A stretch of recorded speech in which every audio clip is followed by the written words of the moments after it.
Capítulo 10. La simple aprehensión. 1. El proceso mental. A pesar de que este tema es propio de la psicología, es conveniente explicar aquí, aunque sea someramente, el procedimiento mental que da lugar a las ideas. Considero que sólo así es posible evitar las confusiones de Stuart Mill acerca del silogismo, y que al mismo tiempo se tiene una base suficiente para fundamentar el proceso de la inducción, todos ellos temas capitales de la lógica. El sujeto cognoscente, después de captar un objeto por medio de las facultades sensibles, penetra con la inteligencia hasta un plano más profundo del mismo objeto y descubre allí un contenido inteligible, una estructura necesaria, un sentido del objeto. Coincide esto con lo que generalmente se llama entender. Por ejemplo, una persona observa que un niño llora de repente y dice: "No entiendo por qué ha llorado". Es que no ha descubierto el sentido, lo que hay por debajo de ese lloriqueo. Otro caso. Pedro capta una demostración matemática. La puede repetir con sus propias palabras, sin necesidad de pronunciar al pie de la letra esa demostración tal como viene en el libro. Es que su mente ha captado el contenido inteligible allí encontrado. Lo mismo sucede cuando se entiende la tesis de una película, o la moraleja de una historieta, o el sentido de una pintura abstracta, o un dato esencial en un objeto cualquiera. Llegar hasta el significado más o menos profundo, o la estructura esencial y necesaria de un objeto que primero se ha presentado a los sentidos, es realizar esta operación mental llamada simple aprehensión. Esta es la función más propia de la inteligencia porque, en efecto, se trata de captar o leer por dentro, en latín intus leger, es el mismo objeto ya conocido por los sentidos. En otras palabras, la simple aprehensión consiste en el paso de la imagen a la idea. No quedarse en la contemplación de la imagen sensible, sino tratar de descubrir algo en el fondo de ella, eso es aprehender o abstraer.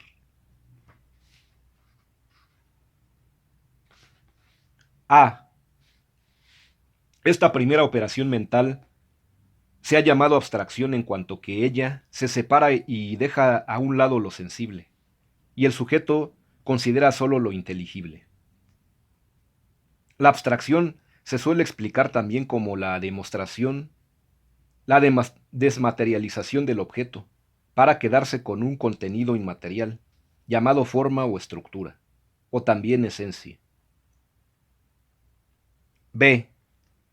Hay que tener en cuenta que la abstracción no debe aludir tanto a lo que se separa y se deja a un lado, como hacer abstracción de, sino a lo que se ilumina, se descubre y se considera intelectualmente, que es extraer.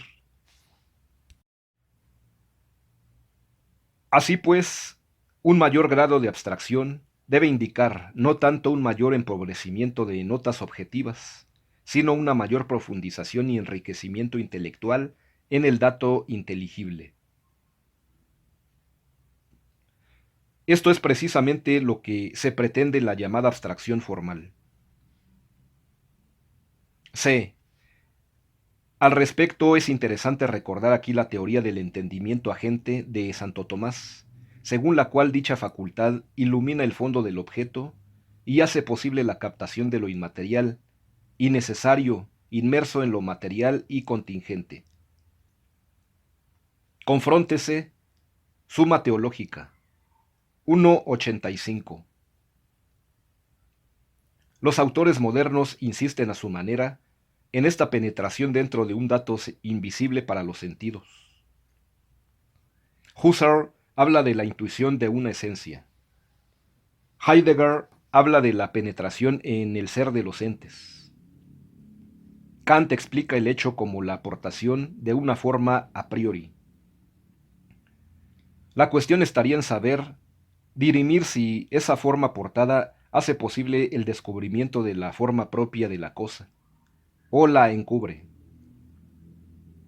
Confróntese Bernius, Epistemología General, página 61. Para profundizar este asunto, puede consultarse Reiner, Espíritu en el Mundo, Herder, páginas 145 a 154. Y también Bernius, Filosofía del Hombre, capítulo 11, páginas 119 a 132, en donde puede estudiarse la tradicional teoría de la especie inmersa, especie expresa, entendimiento agente y entendimiento pasivo. 2. El contenido de lo captado. Para distinguir con claridad esta operación mental, es necesario insistir en las cualidades del contenido captado por medio de ella.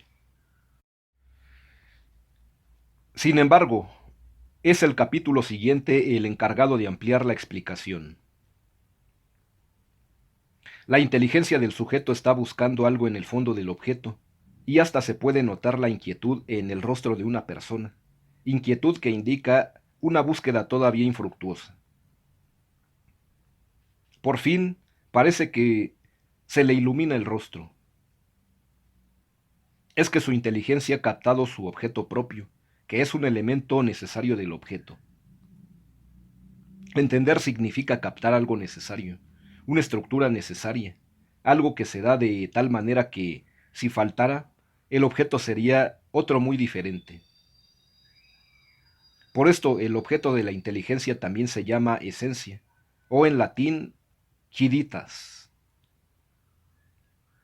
Lo necesario en una silla, por ejemplo, es que sirve para sentarse, no importa que sea metálica o de madera, nueva o vieja, de color café o negra. Todo esto es contingente, lo contrario de necesario, pues la silla puede tener un color u otro, y eso no le quita su calidad de silla. Los sentidos captan lo contingente y la inteligencia capta lo necesario. Lo mismo se diga de un teorema. Los sentidos captan las formas concretas, que bien podrían tener otras dimensiones. Son contingentes. Y la inteligencia capta el sentido o estructura necesaria de esa demostración. Por esto, una vez entendido lo necesario, es posible expresarlo con palabras propias diferentes a las de la captación original, que son contingentes. Cuando se capta el concepto de hombre, por ejemplo, se prescinde de su color, altura, raza, sexo. Todos estos son datos contingentes, no necesarios en una estructura esencial del hombre. Lo necesario allí es que es un animal racional. Este es el contenido inteligible o concepto de hombre, aplicable a todos los hombres.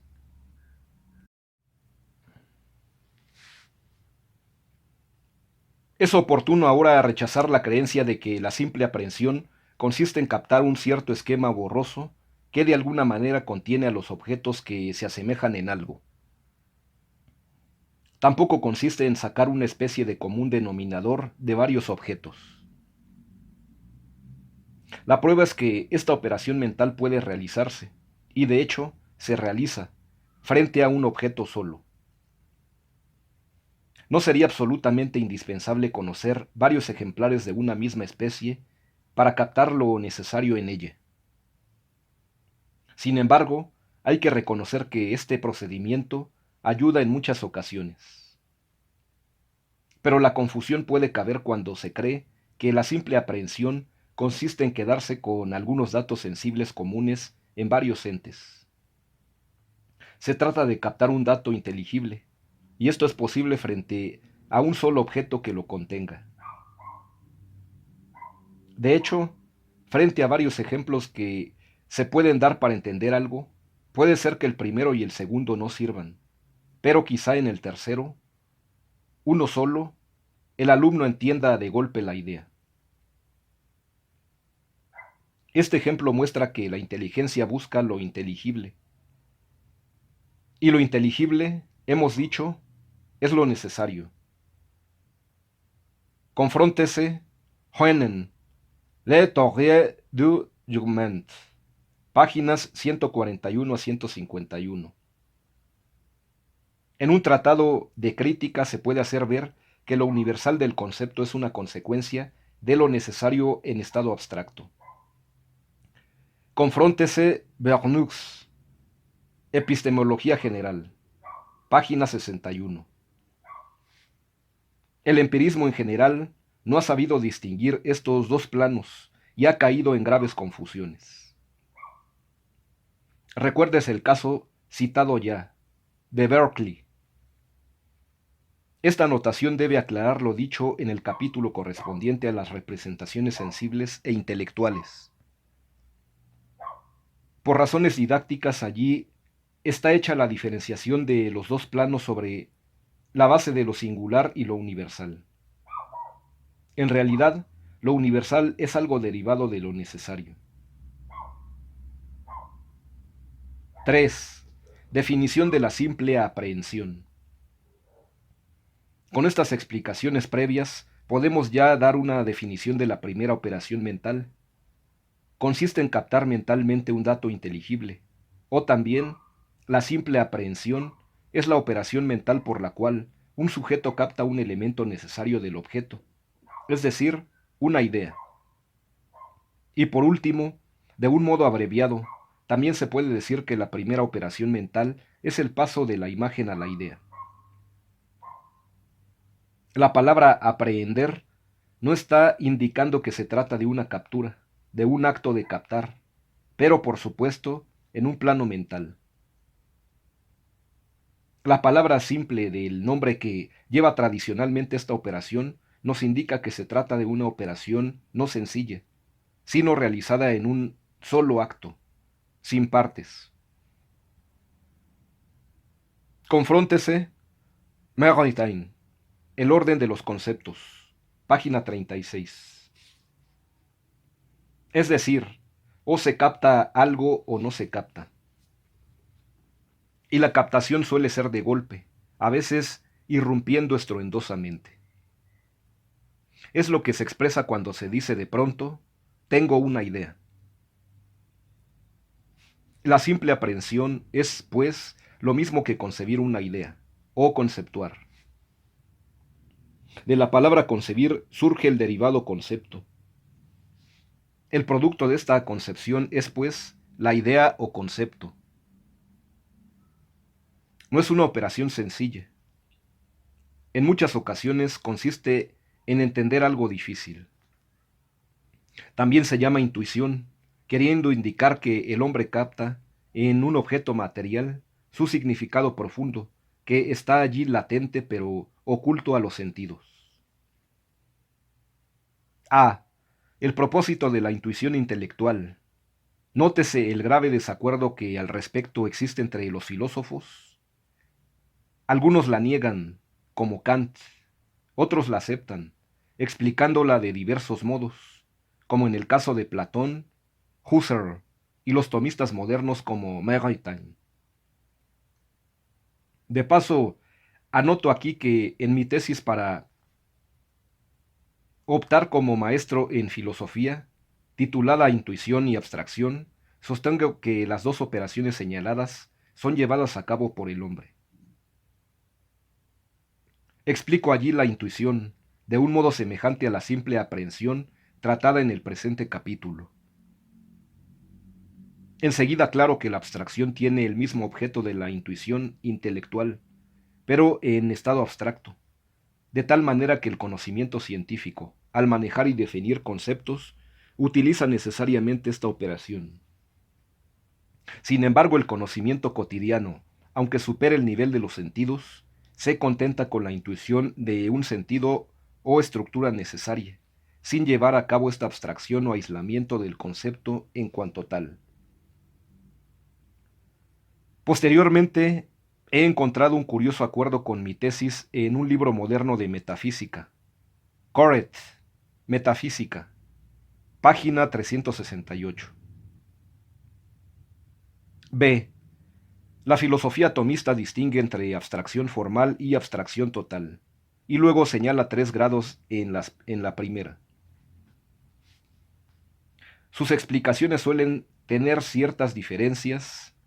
En el caso de Hoenen, Meyerton, Geiser, Lotz, Mark, al basarse en distintas interpretaciones de algunos textos no muy congruentes de Santo Tomás, y luego tamizados por Cayetano. Sin entrar en detalles acerca de esas diferencias, podemos distinguir entre abstracción formal y total. La primera penetra en una forma, es enriquecedora y no ignora aquello de que hace abstracción. La segunda obtiene una categoría, totalidad, pero es empobrecedora, y la inteligencia desconoce lo individual de que se hace abstracción. Dependiendo del tipo de forma que se penetra, tenemos 3 grados de abstracción formal. La del primer grado capta entes móviles, la del segundo capta cantidades, y la del tercero capta el ser en cuanto ser. C. Notes el problema que se le presenta al metafísico cuando insiste en que la abstracción formal de tercer grado es el medio propio para llegar al ser en cuanto ser. Si la abstracción consiste en tomar algo y dejar algo, ¿cómo se puede conocer al ser, puesto que todo es ser? Confrontes el planteamiento y la solución de Finance, Consonance de Lettres, Desclés de Beauvoir, París, 1966, páginas 34 a 37. Se suele responder que se trata ahora de una abstracción especial, o bien de una intuición abstractiva. Confróntese Meritain, 7 lecciones sobre el ser. Desclés de Beauvoir, Buenos Aires, 1943. Toda la tercera lección, especialmente la página 91. En definitiva, la abstracción del ser es una captación en profundidad. Es una intuición del ser en el seno de los entes. 4. Diferencia entre intuir e imaginar. Con objeto de remachar la diferencia esencial entre el plano sensible y el intelectual, hacemos notar explícitamente la oposición entre los dos planos. Apliquemos aquí todo lo dicho en el capítulo referente a las representaciones sensibles e intelectuales. La imaginación capta y reproduce lo que los sentidos nos proporcionan en su contacto directo con el mundo concreto. Son datos llenos de colorido e individualidad.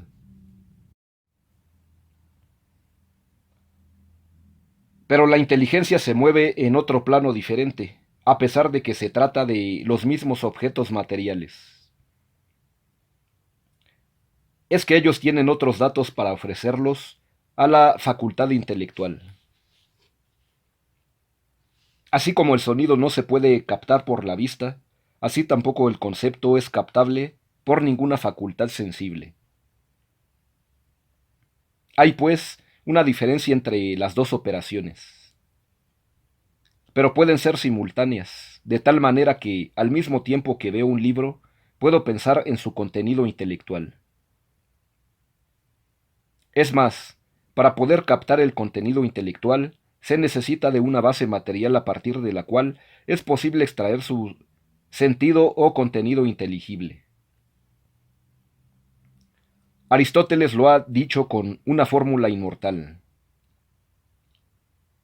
Nada está en la inteligencia que primero no haya pasado por los sentidos. Intuir es captar algo universal y necesario. Imaginar es captar algo singular y contingente. Por ejemplo, los idiomas están constituidos por palabras captadas por el oído y la vista. Son perfectamente contingentes. Bien podrían ser otras palabras. En cambio, la idea captada con la palabra triángulo, por ejemplo, o triangulus, o triángulo encierra un nexo necesario, perfectamente identificado de igual modo para todas las inteligencias, en este caso polígono de 3 lados. A partir de este nexo necesario es como se deriva la universalidad del concepto, como lo vamos a ver en el siguiente capítulo. También en el caso de entender un objeto inmaterial, como el alma, Dios, la virtud, la mente necesita de una imagen, como fantasma, dicen los escolásticos, que el sujeto se fabrica de un modo artificial. 5. Preparación para el juicio.